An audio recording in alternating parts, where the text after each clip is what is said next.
On retrouve notre correspondante sur place, Mathilde Boussion. Bonjour Mathilde. La tempête est là, l'a encore répété jeudi le président Cyril Ramaphosa. Comment le pays gère cette explosion du nombre de cas ?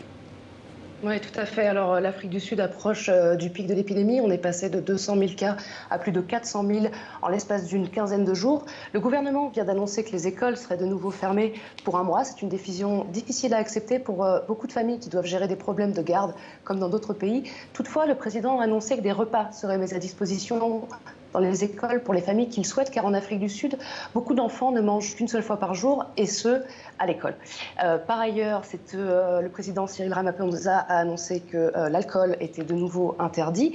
Ce qui s'est passé il y a quelques semaines, au moment de la réintroduction de l'alcool dans le pays, eh bien, les salles d'urgence des hôpitaux ont été immédiatement débordées, puisqu'en Afrique du Sud, qui dit alcool, eh bien, dit souvent bagarre, plaies au couteau, plaies par balle. Également, les accidents de la route ont submergé les salles d'urgence.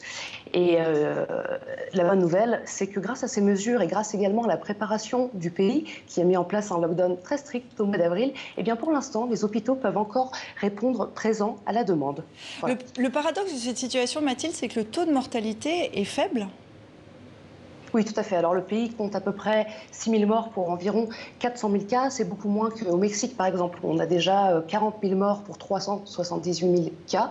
C'est un phénomène qu'on explique encore assez mal. On sait que l'Afrique du Sud est un pays jeune. Je l'ai dit, pour l'instant, les hôpitaux répondent encore présents. Ce qui est sûr, c'est que ce faible taux de mortalité amène à relativiser les files d'attente qu'on voit dans les cimetières.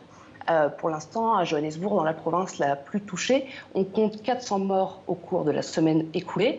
Finalement, pour une province de 12 millions d'habitants, on est encore très loin des enterrements de masse. Toutefois, il ne faut pas exclure que certains décès pourraient être mal reportés ou sous-reportés.